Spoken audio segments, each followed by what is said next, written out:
And I know that you're high on the Flames like me getting into the playoffs and squeaking in. So wanted to check in on that and see how you're feeling after Calgary's big win last night over Anaheim.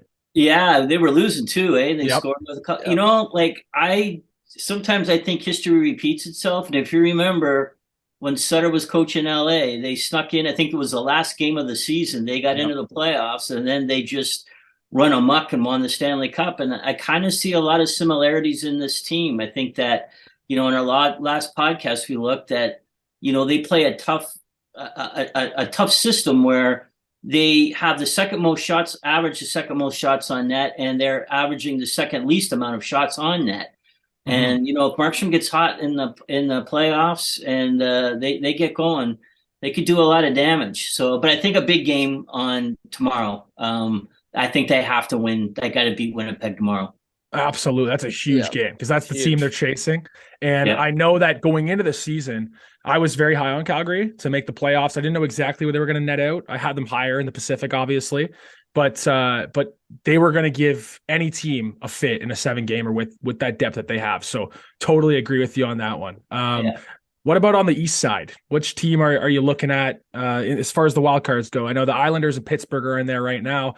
You see Buffalo or Florida getting in, or are those? I can see Florida getting in, and Yeah. I think Pittsburgh stumbling. I just think Buffalo. It's too much to make up. Plus, they have to Mhm. jump over another team, which is awfully tough. And again, Florida is another team. They won the President's Cup last year. They struggle. They have some injuries.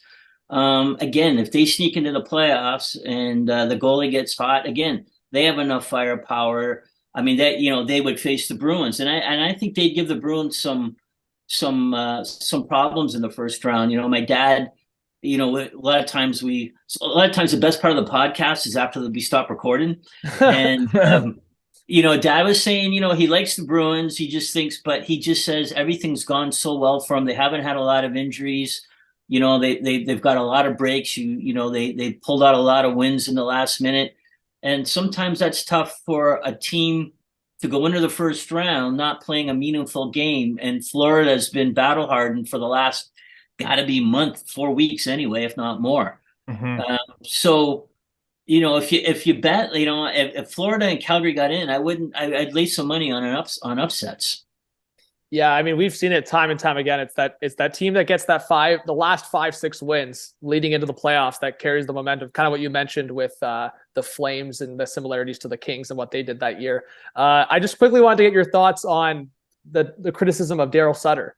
Like, I know you just mentioned about the Kings. Like, how have you felt about the criticism around Daryl Sutter and maybe like the tension that there's been reported like behind the scenes in the room with the players? Yeah, well, obviously, like, I just kind of hear from, what I read in the media. So obviously there's some tension. But again, if you're Sutter, what do you say? Say, we averaged the second most shots on net and we averaged the second least amount of shots on net. So his system's obviously working.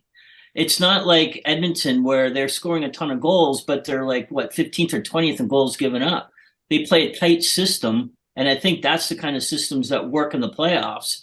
But it's Sutter's old school, and you're dealing with a lot of younger players, and they probably aren't used to his style of communication.